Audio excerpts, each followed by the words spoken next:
जय श्री कृष्ण। राधे राधे। मित्रों, छठा अध्यायना 9मा श्लोकमां भगवाने लगभग 9-10 जणानी यादी आपी અને વાત કરી કે આ બધામાં જે સમબુદ્ધિ છે, જે સુહૃદ છે, મિત્ર છે, અરી એટલે દુશ્મન છે, પછી બંધુ શું આપ્યું, ધર્માત્મા સાધુનું આપ્યું, પાપીઓ માટેનું આપ્યું. આ બધામાં જે સમાન બુદ્ધિવાળો મનુષ્ય છે ને તે શ્રેષ્ઠ છે. અને હવે ભગવાન અહીંથી ધ્યાન યોગની શરૂઆત કરે છે. મિત્રો, ઘણી વખત અમુક શ્લોક આવે છે ને ત્યારે એવું થાય છે કે ભગવાને કોઈ ક્ષેત્ર છોડ્યું નથી, કોઈ પણ ક્ષેત્ર બાકી નથી રાખ્યું. આપણી ઘરે જેમ મહેમાન આવે છે ને ત્યારે આપણે એમને પૂછીએ છીએ તમે શેમાં આવ્યા, ત્યારે કોઈ એમ કે હું બસમાં આવ્યો, કોઈ ટ્રેનમાં, કોઈ વાહન લઈને, આ તે આવું બધું કહે છે. એમ મને એવું લાગે છે કે જેટલા લોકોએ પરમાત્માને પ્રાપ્ત કર્યા છે ને, ભગવાન એને પૂછ્યું છે કે તું ક્યાં રસ્તેથી આવ્યો, એટલે કોઈ એમ કીધું કે ભાઈ હું કર્મયોગ માર્ગથી આવ્યો, કોઈ એવું કીધું હું જ્ઞાન માર્ગથી, કોઈએ કીધું હું હઠ યોગથી આવ્યો, કોઈએ કીધું હું ફલાણા યોગથી. એમ જેટલા લોકો જે રસ્તેથી આવ્યા છે ને ભગવાન કૃષ્ણએ અહીંયા બધા જ રસ્તાઓ આપી દીધા છે. તમને કયો અનુકૂળ છે મારી સુધી પહોંચવા માટેનો, ત્યાંથી તમે આવો એમ. અને હવે ભગવાન 10મા શ્લોકમાં ધ્યાન યોગની શરૂઆત કરે છે. 5મા અધ્યાયના લગભગ 27-28મા શ્લોકમાં ધ્યાન યોગ વિશેની થોડીક માહિતી ભગવાને આપી હતી. બહિધા બહિર ત્યક્તવા, બહારની બાબતોને બહાર છોડીને આપણે જોયું હતું તે વખતે. હવે 10મા શ્લોકમાં ધ્યાન યોગની શરૂઆત કરતા ભગવાન અર્જુનને વાત કરે છે કે યોગી યુજ્જિત સતતમ આત્મનમ રહસી સ્થિત એકાકી યત ચિત્તાત્મા નિરાશી અપરિગ્રહ. હવે ભગવાન શું કહે છે અહીં કે છેલ્લેથી શરૂઆત થશે, શ્લોકની છેલ્લાથી. શ્લોકનો છેલ્લો શબ્દ છે અપરિગ્રહ. અપરિગ્રહ, જે 5 આપણા શ્રેષ્ઠ પ્રકારના નિયમો છે એમાંનો એક અપરિગ્રહ એટલે સંગ્રહ ન કરવા વાળો, ભોગ બુદ્ધિથી સંગ્રહ ન કરવા વાળો. પછીનો શબ્દ ભગવાને એમની પહેલાનો આપ્યો નિરાશી, એટલે કશાયની ઈચ્છા ન રાખવાળો, કોઈ પણ જાતની જેમને ઈચ્છા નથી તેવો, ઈચ્છા ન રાખનાર. પહેલો શબ્દ અપરિગ્રહ એટલે ભોગ બુદ્ધિથી સંગ્રહ ન કરનારો. નિરાશી એટલે કોઈ પણ બાબતની ઈચ્છા ન રાખનારો. અને પછી શબ્દ આપ્યો યત ચિત્તાત્મા. યત ચિત્તાત્મા. હવે ચિત્તાત્મા, યત ચિત્તાત્મા એટલે અંતઃકરણ તથા શરીરને યત ચિત્ત, જે વશમાં રાખનાર છે, વશમાં રાખનારો. અપરિગ્રહ, નિરાશી, યત ચિત્તાત્મા, ભોગ બુદ્ધિથી સંગ્રહ ન કરનારો, કંઈ પણની ઈચ્છા ન રાખનારો, અંતઃકરણ અને શરીરને વશમાં રાખનારો. પછી સૌથી પહેલો શબ્દ યોગી એટલે યોગી, અને બીજી લીટીનો પહેલો શબ્દ એકાકી એટલે એકલો જ. યોગી એકલો જ. એકલો જ શું? પહેલી લીટીના છેલ્લા 2 શબ્દો રહસી સ્થિત, એકાંત સ્થળે સ્થિત થઈને. રહસી એટલે એકાંત સ્થળ, અને સ્થિતમ એટલે સ્થિત થઈને, સ્થિર થઈને, સ્થિત થઈને. શું કરવાનું છે? સતતમ આત્મનમ યુજ્જિત. આત્મનમ એટલે મનને, આત્માનમ એટલે મનને, સતતમ એટલે નિરંતર, યુજ્જિત એટલે જોડે. પણ કોની અંદર જોડે? તો ત્યાં લેવાનું છે પરમાત્મામાં જોડે. રહસી સ્થિત, એકાંત સ્થળે સ્થિત થઈને, આત્માનમ એટલે મનને, સતતમ નિરંતર, યુજ્જિત પરમાત્મામાં જોડે. જો ફરી એક વખત જોઈએ, ભોગ બુદ્ધિથી સંગ્રહ ન કરવા વાળો, કોઈ પણની કંઈ પણ ઈચ્છા ન રાખવા વાળો, અંતઃકરણ તથા શરીરને વશમાં રાખવા વાળો, યોગી એકાકી. આ યોગી એકલો જ, એકાંત સ્થળે સ્થિત થઈને, આત્મનમ સતતમ યુજ્જિત. આત્માને અથવા કે આત્મનમ એટલે મનને, સતતમ એટલે નિરંતર પરમાત્મામાં જોડે. ભગવાને 5મા અધ્યાયના 27માં 28માં શ્લોકમાં ધ્યાન યોગનું સંક્ષેપમાં વર્ણન કર્યું હતું. હવે વિસ્તારથી વર્ણન ભગવાન કરે છે. ત્યાં ધ્યાન યોગ વિશે કીધું હતું, બહારની વસ્તુને બહાર છોડી દઈ અને નાસિકામાંથી જે બંને નાસિકામાંથી જે આવન જાવન કરી રહ્યો છે, પ્રાણ અપાનો સમો કૃત્વા, પ્રાણ અને અપાન વાયુને સમાન કરી લે, બધી ઈચ્છાઓને છોડી અને જે સ્થિર થઈ જાય છે, એવી ત્યાં વાત કરી હતી. અને હવે ભગવાને દાખલા તરીકે યોગ શબ્દની અંદર જે યુજ શબ્દ જોડાયેલો છે, તે યુજ એટલે જોડવું છે. અને પતંજલિ ઋષિએ એમની વ્યાખ્યા આપી હતી. આપણે સૌથી પહેલા વિડીયો એમાં સમજાવી હતી. જ્યારે આપણે ગીતાજી શરૂઆત કરતા હતા ને ત્યારે સૌથી પ્રસ્તાવનામાં એ વ્યાખ્યા સમજાવી હતી કે યોગ ચિત્ત વૃત્તિ નિરોધ. યોગ એટલે ચિત્તની વૃત્તિઓનું નિરોધ, અટકાવવો.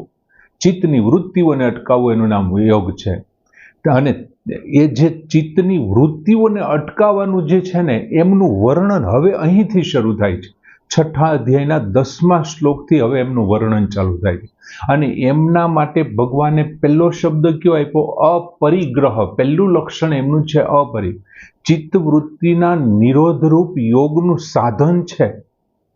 એ યોગનું સાધન શું છે? તો કે અપરિગ્રહ, સંસારમાંથી સંપૂર્ણ વિમુખ થવું અને પરમાત્મા બાજુ સન્મુખ થવું, એમને કહેવાય અપરિગ્રહ. એટલે કે જે કાંઈ ભોગ બુદ્ધિથી તમે જે કાંઈ સંગ્રહ કરો છો, ટૂંકમાં પશુ પક્ષીઓને બધા કેવા છે કે આજે એમને ભૂખ લાગી છે ત્યારે એ ખાય છે. એ એમના ઘરમાં 1 વર્ષના દાણા નથી લેતા, એ 10-15 તેલના ડબ્બા એક સાથે નથી લેતા. આપણો સંગ્રહ છે.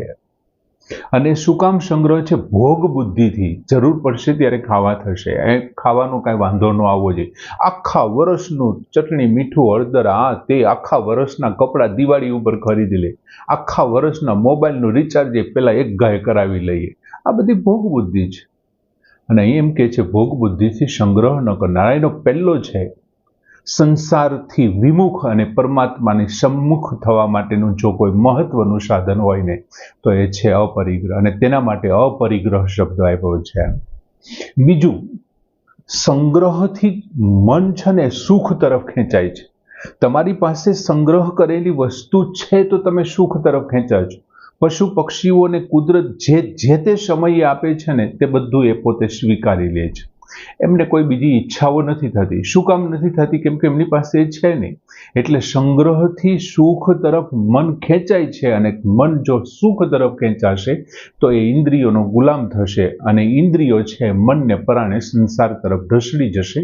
માટે સૌથી પહેલો શબ્દ ભગવાને પહેલું સાધન આપ્યું અપરિગ્રહ, સંગ્રહ ન કરવો. અને ત્યાર પછીનો શબ્દ આપ્યો નિરાશી.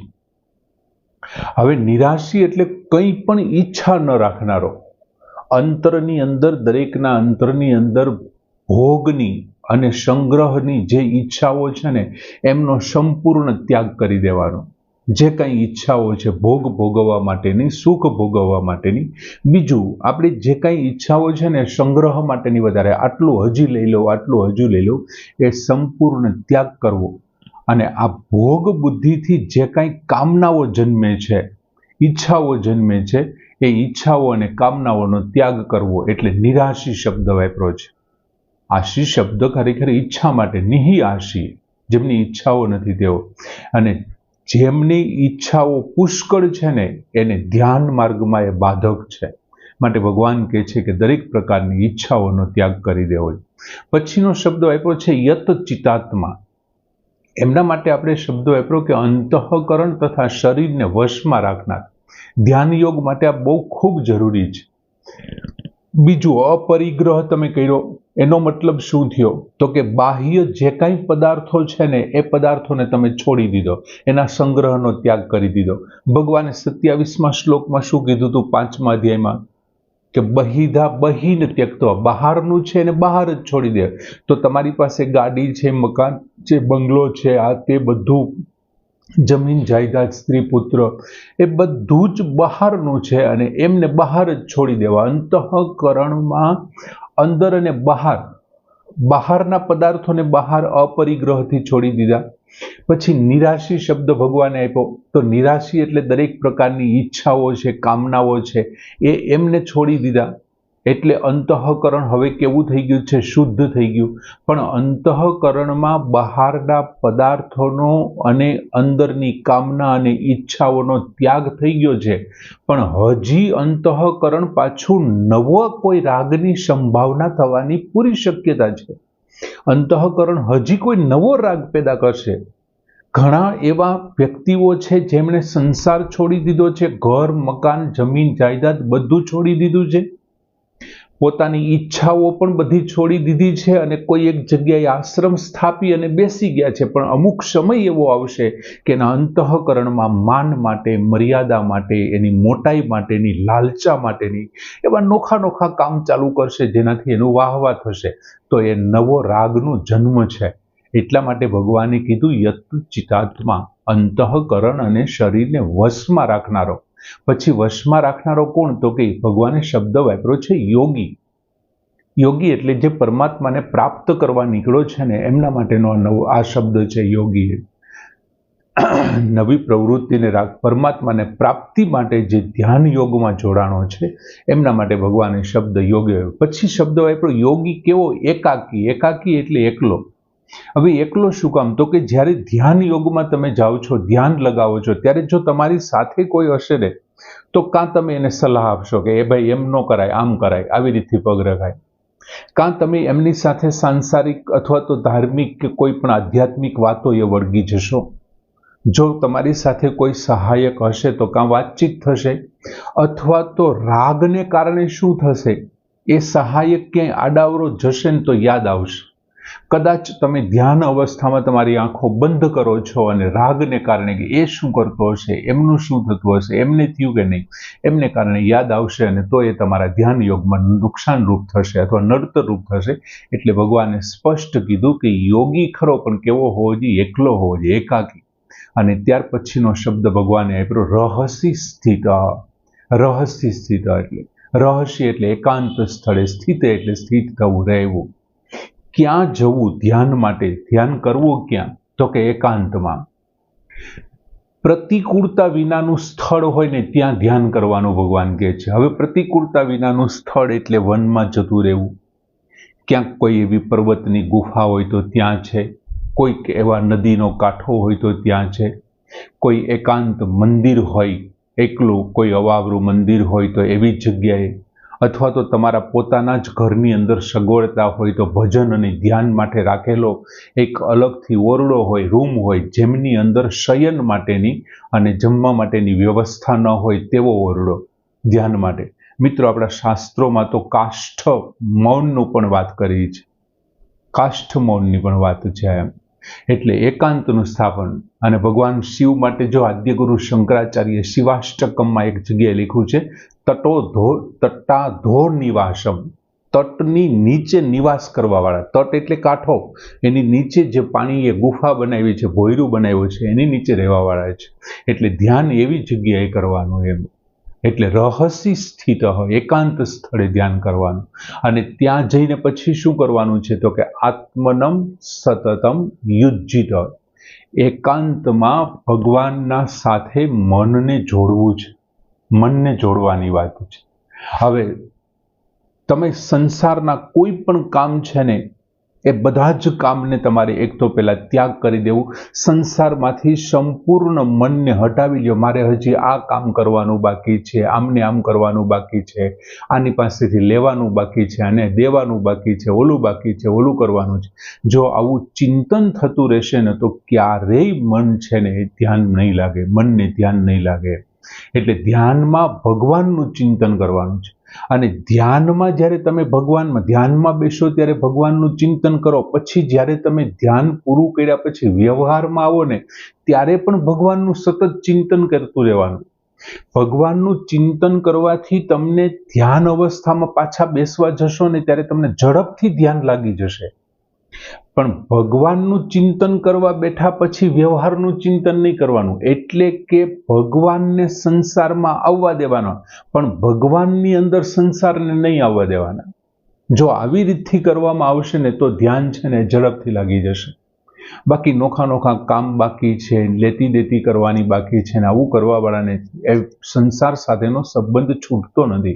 અને સંસાર સાથેનો સંબંધ ન છૂટેનો તો ધ્યાન ન થાય. સંપૂર્ણ સંસાર સાથેનો સંબંધ છૂટી જવો જોઈએ એવું ભગવાન આ શ્લોકમાં કહે છે. અપરિગ્રહ, નિરાશી, યત ચિતાત્મા જે એમના લક્ષણો છે. બહુ સરસ મજાનો શ્લોક કે યોગી યુજ્જિત સતતમ આત્માનમ રહસી સ્થિત એકાકી યત ચિતાત્મા નિરાશી અપરિગ્રહ. શ્લોક અહીં પૂર્ણ કરીએ. જય શ્રી કૃષ્ણ.